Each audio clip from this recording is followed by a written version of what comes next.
vous remercier de l'accueil chaleureux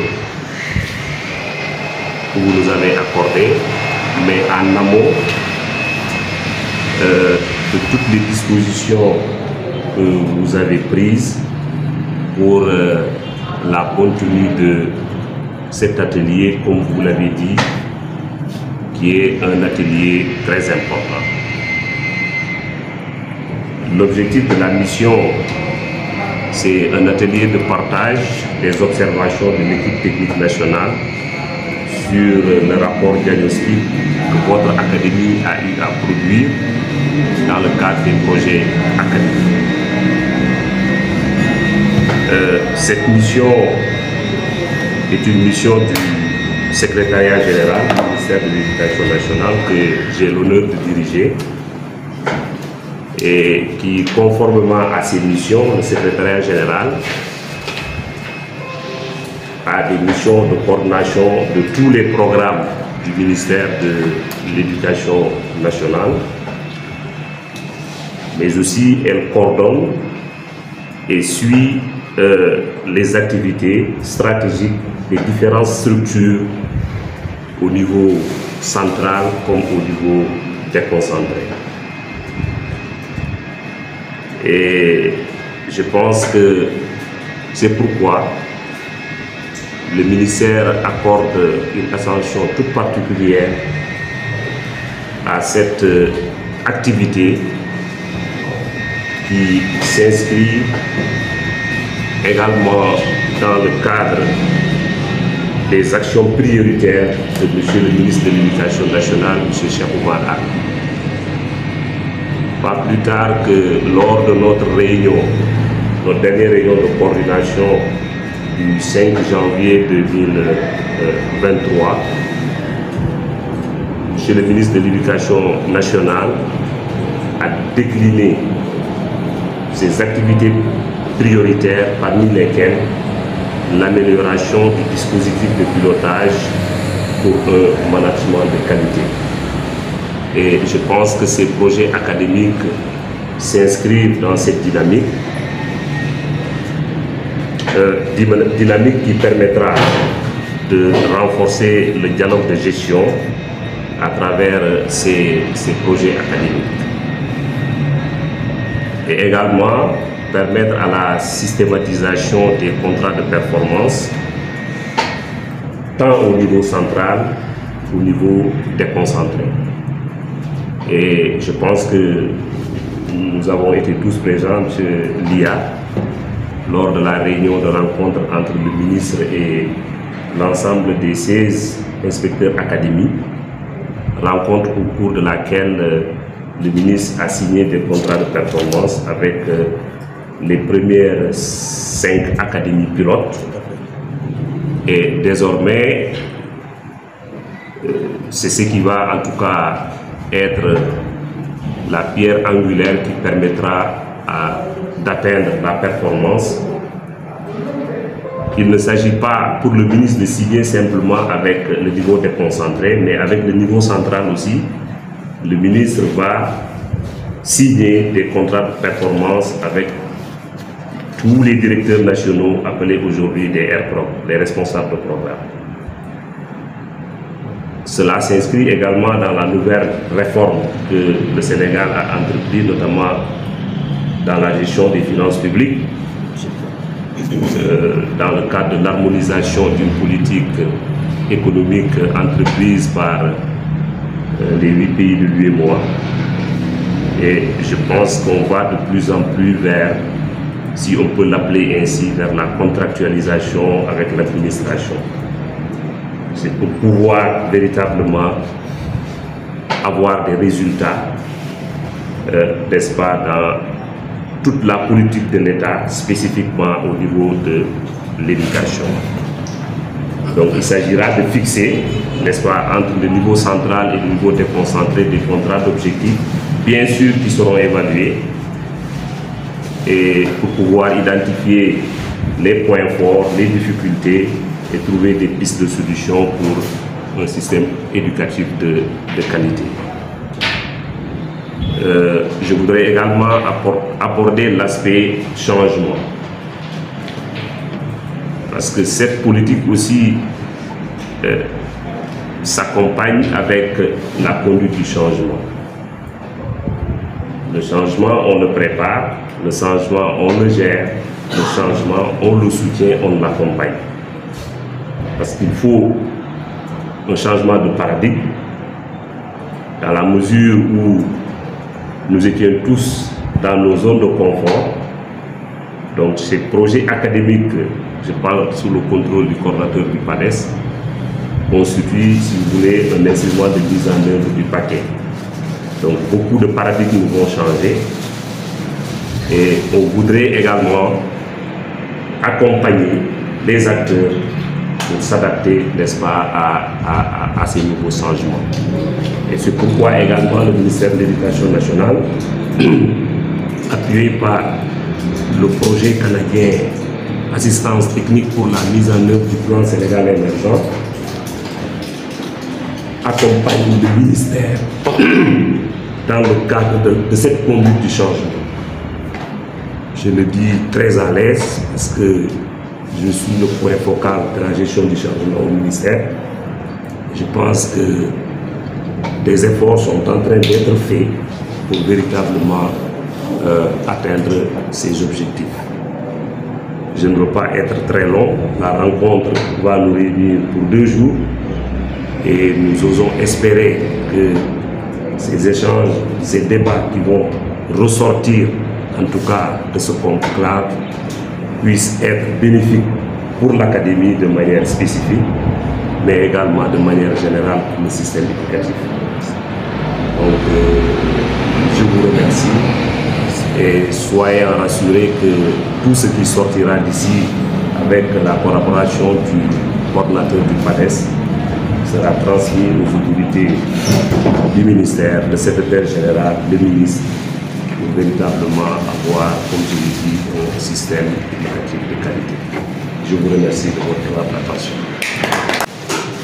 Que l'Académie de Kédougou sorte de cette année 2023 encore plus grande, encore plus performante, avec des résultats encore au-delà de nos espérances et au niveau le plus élevé au niveau national.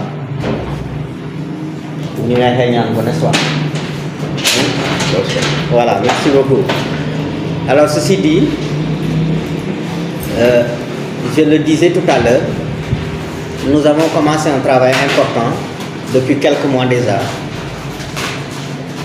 par rapport à un projet, un programme qu'on appelle projet académique qui est structuré depuis quelques années déjà avec des académies pilotes, 5 académies pilotes, 6 académies dont l'académie de Kédougou qui ont rejoint l'exercice au courant du mois de l'année 2022. Et dans cet exercice, nous avons eu à tenir beaucoup de rencontres sous l'égide du PADES, qui est l'initiateur et le partenaire de mise en œuvre de ce projet. Nous avons aussi eu à tenir ici même des rencontres, notamment le comité technique. Nous avons initié quelques documents que nous avons déjà envoyés au niveau du ministère à travers le PADES. Documents sur lesquels certainement nous reviendrons ces 2 jours parce que c'est l'objet de la rencontre, c'est l'objet de la visite de cette équipe. Cette équipe qui nous vient de Dakar pour déjà faire avec nous la situation de notre projet académique et voir les suggestions qu'il faut apporter pour nous permettre de sortir un document encore meilleur. Donc je voudrais remercier de votre présence, inviter également tout un chacun, les IF, les planificateurs, les chefs de structure, en tout cas vous inviter à une plus grande attention par rapport à ce qui nous attend, parce que c'est un travail, un exercice pas du tout facile, très compliqué que nous avons démarré et pour lequel nous avons besoin vraiment de l'expertise et de l'expérience de chacun. Et nous savons déjà que ceux que nous avons avec nous, les IEF, les chefs de structure, les planificateurs, sont dedans, sont embarqués, sont engagés et nous ne doutons pas vraiment de leur expertise pour qu'à la fin, nous puissions avoir un document qui soit validé au niveau national, mais qui pourra porter encore nos espérances et nos attentes au plus haut par rapport au système éducatif, par rapport au niveau de l'Académie de Kédougou. Il y a juste 2 mois, on était là en septembre, dans le cadre de la politique d'extension des projets académiques, au niveau des 6 académies.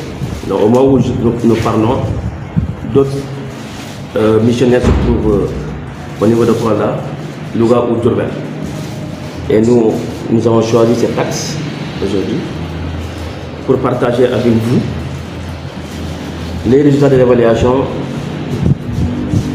de votre rapport diagnostique. Ce travail, nous l'avons fait.